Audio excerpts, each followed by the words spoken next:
Film की शुरुआत में हम 12 साल के एक बच्चे को देखते हैं जिसका नाम ह्यूगो है, जो रेलवे स्टेशन की एक बहुत बड़ी क्लॉक के अंदर रहता है और वह वहीं से रेलवे स्टेशन के हर एक इंसान को देखता रहता है। इसी रेलवे स्टेशन पर एक इंस्पेक्टर होता है जिसका नाम गुस्ताव है, जिसका एक पैर लंगड़ा है और वह चलने के लिए ब्रेस का इस्तेमाल करता है और गुस्ताव के पास एक डॉग भी है। रेलवे स्टेशन पर जितने भी बच्चे हैं जो चोरी करते हैं और अनाथ है, वह उन्हें पकड़कर अनाथ आश्रम में भेज देता है। यहाँ एक फ्लावर शॉप ओनर भी होती है जिसे गुस्ताव बहुत पसंद करता है, पर कभी उसने अपने दिल की बात उसे नहीं कही। साथ ही यहाँ पर एक टॉय मेकर है, इसका नाम जॉर्ज है और कुछ दिनों से उनके शॉप में चोरियां हो रही होती है, इसीलिए वह परेशान होते हैं। इसी परेशानी में वह अपने चाबी वाले चूहे को अपने टेबल के ऊपर चला रहे होते हैं और ऐसा करते करते उन्हें नींद आ जाती है और ह्यूगो ऊपर से सब देख रहा होता है। उसे वह चूहा बहुत पसंद आता है, इसीलिए वह मौके का फायदा उठाकर चूहे को चुराने के लिए जाता है। लेकिन तभी मिस्टर जॉर्ज ह्यूगो का हाथ पकड़ लेता है, क्योंकि ये उनकी एक चाल थी, और कहते हैं कि आज तक तुमने जितनी भी चीजें मेरी दुकान से चुराई है वह सब के सब मुझे वापस दो। ह्यूगो के जेब में जितने भी चीजें होती है वह सब के सब टेबल पर रख देता है। यह सब के सब घड़ियों के पार्ट्स होते हैं, साथ ही उसके पास एक नोटबुक भी होती है और जब मिस्टर जॉर्ज उस नोटबुक को देखते हैं तो उसमें घड़ियों के बहुत सारे पार्ट्स बने हुए होते हैं जिन्हें देखकर वह इम्प्रेस हो जाते हैं। साथ में एक स्केच भी होता है जो ऑटोमेटन का होता है। ऑटोमेटन इंसान के द्वारा बनाया हुआ एक रोबोटिक मशीन होता है। फिर मिस्टर जॉर्ज ह्यूगो से पूछते हैं कि तुमने इस नोटबुक को कहां से चुराया है। ह्यूगो कहता है कि मैंने इसे चुराया नहीं है, बल्कि अपने पिता के साथ बनाया था। मिस्टर जॉर्ज कहते हैं कि तुम एक चोर हो। फिर ह्यूगो उनसे अपनी नोटबुक छीनने की कोशिश करता है, लेकिन इंस्पेक्टर उसे देख लेता है और अब इंस्पेक्टर गुस्ताव अपने डॉग के साथ उसका पीछा करना शुरू कर देता है। ह्यूगो भागकर प्लेटफार्म के सीलिंग पर चढ़ जाता है और गुस्ताव के पैर में जो ब्रेस होता है वह ट्रेन के दरवाजे के साथ अटक जाता है और गुस्ताव वहीं पर गिर जाता है। उसके बाद ह्यूगो वापस से क्लॉक में आ चुका है,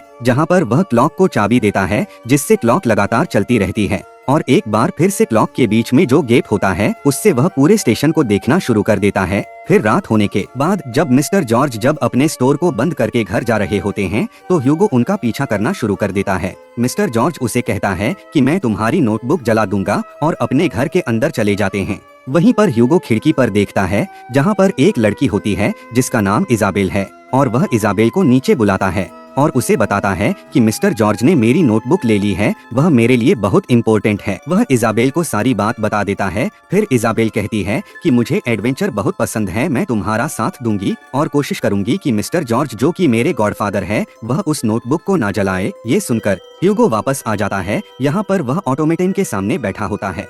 ह्यूगो के आंख में आंसू है क्योंकि उसने नोटबुक को खो दिया। उसे वह पल याद आता है जब उसके पिताजी, जो कि एक क्लॉक मेकर थे और म्यूजियम में काम करते थे, उन्होंने म्यूजियम से इस ऑटोमेटन को घर पर लाए थे। दरअसल इन्हें म्यूजियम में ये ऑटोमेटन मिला था। ह्यूगो के पिता किसी भी कीमत पर इस ऑटोमेटन को दोबारा से ठीक करना चाहते थे, लेकिन सारा काम करने की बात भी वह उसे ठीक नहीं कर पाए क्योंकि ऑटोमेटन को डोट एक्टिव करने के लिए एक हार्ट की चाहिए थी जो उनके पास नहीं था। ह्यूगो को क्लॉक और ऑटोमेटन के बारे में जितना भी पता है उसने सब अपने पिता से सीखा है। फिर एक दिन उसके पिता काम करते हुए म्यूजियम में आग लगने से उनकी मौत हो जाती है, जिससे ह्यूगो अनाथ हो गया और अंकल क्लाउड उसे अपने साथ ले गए, जो कि इसी क्लॉक में काम क्या करते थे जिस क्लॉक में अब ह्यूगो रहता है। यहाँ पर एक क्लॉक रूम भी है जहाँ पर ह्यूगो के अंकल रहते थे, इसीलिए ह्यूगो को अपने साथ इस क्लॉक रूम में ले आए और ह्यूगो ने अपने साथ ऑटोमेटन को भी यहाँ ले आया था। ह्यूगो के अंकल ने उसे कभी स्कूल नहीं भेजा क्योंकि वह चाहते थे कि वह उनके बदले काम करें, और एक दिन वह अचानक से गायब हो गए और तब से लेकर अब तक ह्यूगो को अपने अंकल के बदले इस क्लॉक को चला पड़ रहा है।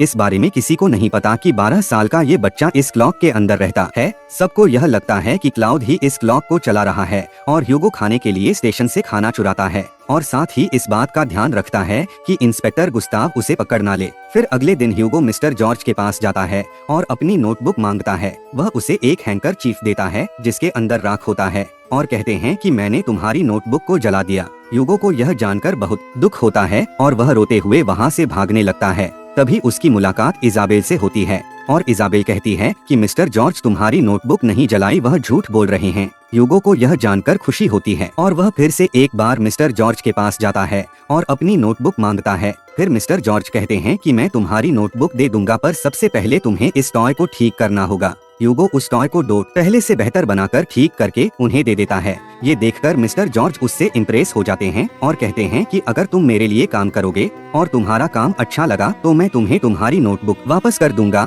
ह्यूगो उनकी बात मान जाता है और ह्यूगो उनकी शॉप पर काम करना शुरू कर देता है और वह मिस्टर जॉर्ज से बहुत सारी चीजें सीखता है। काम करने के बाद वह इजाबेल से मिलने जाता है और वापस आकर अपने ऑटोमेटन पर काम करता है। अब उसने बहुत सारी चीजें सीख ली होती है, इसीलिए ऑटोमेटन को ठीक करने लगता है क्योंकि यह उसके पिता का अधूरा काम है जो वह खुद पूरा करना चाहता है और बिना हार्ट की के वह इसे नहीं चला सकता। फिर ह्यूगो और इजाबेल की अच्छी खासी दोस्ती हो जाती है। फिर एक दिन वह दोनों स्टेशन पर चल रहे थे और इजाबेल उसे अपना घर दिखाने के लिए कहती है, लेकिन वह उसे नहीं दिखाना चाहता, इसलिए वहाँ से भागने लगता है और इजाबेल भी उसका पीछा करती है, लेकिन वह गिर जाती है। वह अपनी मदद के लिए ह्यूगो को बुलाती है। ह्यूगो वहाँ पर आ जाता है और उसकी मदद करता है। तभी वह देखता है कि उसके गले में एक लॉकेट है जो कि एक चाबी है और ये वही हार्ट की है जो उसे अपने ऑटोमेटन को चलाने के लिए चाहिए। वह इजाबेल से कहता है कि मुझे तुम्हारी ये की चाहिए। फिर इजाबेल कहती है कि पहले तुम मुझे बताओ कि यह तुम्हें क्यों चाहिए, तब मैं ये तुम्हें दूंगी। इसके बाद ह्यूगो इजाबेल को क्लॉक के अंदर ले आता है। इजाबेल को यह जगह बहुत पसंद आती है।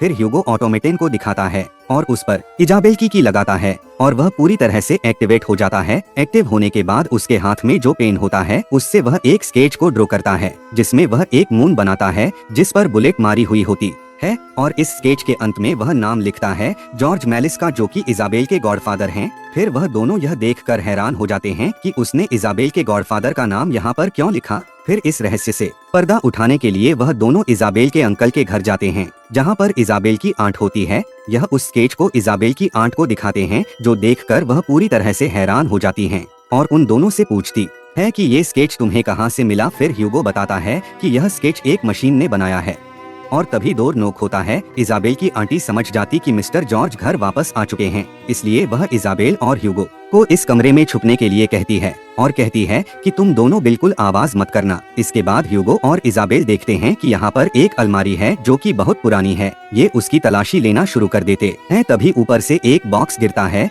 जिसके अंदर बहुत सारी स्केचेस होते हैं और इन स्केचेस में एक स्केच वो भी होता है जो मशीन ने बनाया था। फिर गिरने की आवाज सुनकर मिस्टर जॉर्ज भी अंदर आ जाते हैं और वह अपने स्केचेस को देखकर रोने लगते हैं और वह कहते हैं कि अब वह कुछ भी नहीं है और सिर्फ एक फेलियर इंसान है। साथ ही ह्यूगो को कहते हैं कि तुमने मेरा भरोसे को तोड़ा है, तुम एक क्रूर इंसान हो। फिर ह्यूगो वहाँ से चला जाता है। अगले दिन एक बार फिर से इजाबेल ह्यूगो से मिलने जाती है और वे दोनों एक लाइब्रेरी में जाते हैं जहाँ पर उन्हें एक फिल्म रिलेटेड बुक मिलती है जिससे उन्हें पता चलता है कि शुरुआत में कुछ लोगों ने फिल्में बनाना शुरू किया जो लोगों को पसंद आना शुरू हो गए, जिससे लोगों ने इस इंडस्ट्री पर पैसा लगाया और छोटी सी जगह हॉलीवुड बन गई। इस बुक को आगे जब देखते हैं तो वहाँ पर उन्हें एक पिक्चर भी मिलती है जो ऑटोमेटन ने बनाई थी, जिसे देखकर वह दोनों पूरी तरीके से हैरान हो गए थे और इस पिक्चर के नीचे भी मिस्टर जॉर्ज मेलिस का नाम लिखा था और लिखा होता है कि वह उन शुरुआती निर्माताओं में से एक थे जिन्होंने हॉलीवुड की रचना की थी, जिन्होंने फिल्में बनाई पर बाद में उनकी दुखद मित्र हो गया। और पढ़ने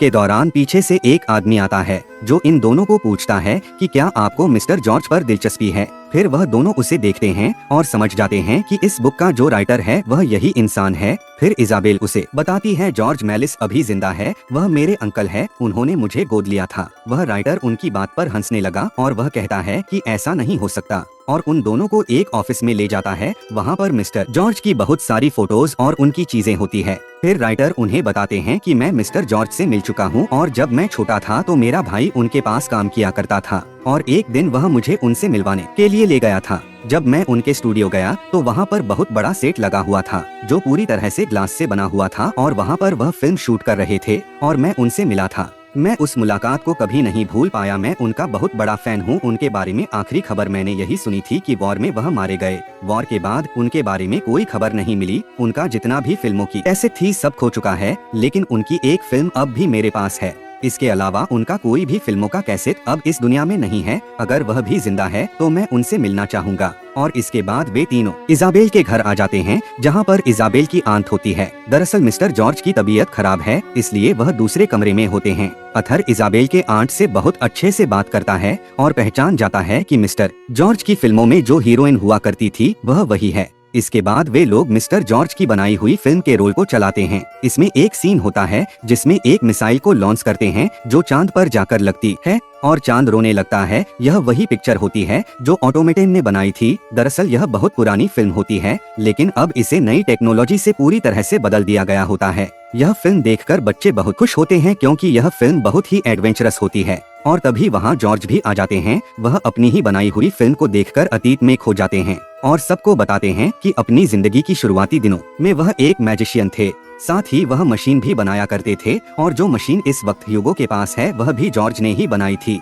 मिस्टर जॉर्ज बताते हैं कि एक बार में सर्कस देखने के लिए गया था जहां प्रोजेक्टर से एक फिल्म देखा था जिसमें ट्रेन चल रही थी। उसे देखकर मैं पूरी तरह से हैरान हो गया। इसके बाद में फिल्में बनाने का तय किया। मैंने अपना सब कुछ बेच दिया, एक कैमरा बनाया और स्टूडियो खरीदा जहां पर मैंने इल्यूजन से भरी फिल्में बनाई। मैंने अपनी बीवी के साथ 500 फिल्में बनाएंगे। मेरी जिंदगी में सब कुछ सही चल रहा था, पर तब वर्ल्ड वॉर शुरू हो गया और लोगों की फिल्मों में दिलचस्पी पूरी तरह से खत्म हो गई, जिससे मेरा बहुत नुकसान हुआ। मैं पूरी तरह से बर्बाद और हताश हो गया और मैंने अपनी फिल्में और स्टूडियो की सारी चीजों को जला दिया। जो कुछ मेरे पास बचा था उसे बेचकर मैंने स्टेशन में एक टॉय शॉप खरीद ली और जो ऑटोमेटन मैंने बनाया था उसे मैंने म्यूजियम में डोनेट कर दिया। लेकिन अभी कुछ वक्त पहले वहाँ पर एक हादसा हुआ था जिसमें वह पूरी तरह से खत्म हो गया। और अंत में कहते हैं कि हैप्पी एंडिंग सिर्फ फिल्मों में होता है, असल जिंदगी में नहीं। उसके बाद ह्यूगो उठकर स्टेशन की तरफ भागने लगा क्योंकि वह उस ऑटोमेटन को जॉर्ज को दिखाने के लिए स्टेशन से लाने जा रहा है। लेकिन जब वो स्टेशन पहुंचता है तो वहां पर इंस्पेक्टर गुस्ताव को कहते हुए सुनता है कि क्लॉक में जो काम करता था यानी ह्यूगो के अंकल क्लाउड अब इस दुनिया में नहीं रहे। फिर ह्यूगो क्लॉक के अंदर जाने की कोशिश करता है, तभी इंस्पेक्टर गुस्ताव उसे पकड़ लेता है और जेल में कैद कर देते हैं क्योंकि वह उसे यहाँ से अनाथ आश्रम भेजना चाहता है। पर ह्यूगो किसी तरह से लॉक खोलकर वहाँ से भाग जाता है और ब्लॉक के अंदर जाकर ऑटोमेटन को लेकर यहाँ से निकलने लगता है। लेकिन एक बार फिर से इंस्पेक्टर उसे पकड़ लेता है। इससे पहले कि वह इंस्पेक्टर ह्यूगो को कैद कर दे तभी वहाँ पर जॉर्ज आ जाते हैं जो गुस्ताव को कहते हैं ह्यूगो मेरा ग्रैंडसन है, इसीलिए गुस्ताव को उसे छोड़ना पड़ता है। फिर कुछ वक्त के बाद अथर एक बहुत बड़ा फिल्मों का प्रीमियर रखता है और ये मिस्टर जॉर्ज की फिल्मों के लिए होता है। वह सबको बताता है कि मिस्टर जॉर्ज की 80 मूवीज मिल चुकी है। इसके बाद वहाँ पर मिस्टर जॉर्ज आते हैं। सब उनका स्वागत करते हैं क्योंकि उन्हें पहले से सब जानते हैं और अब मिस्टर जॉर्ज की फिल्में चलाए जाते हैं जो कि उस वक्त के हिसाब से बहुत ही ज्यादा क्रिएटिव होते हैं। सभी को फिल्में बहुत अच्छी लगती है। फिल्मी खत्म होने के बाद सभी लोग जॉर्ज का और उनकी पत्नी का ऑटोग्राफ लेते हैं। अंत में सभी लोग बहुत खुश होते हैं और ह्यूगो को भी अपना नया फैमिली मिल गया था। इजाबेल अपना कहानी लिखना शुरू करती है जो कि ह्यूगो के जिंदगी के ऊपर होती है और इसी के साथ यह फिल्म खत्म हो जाती है।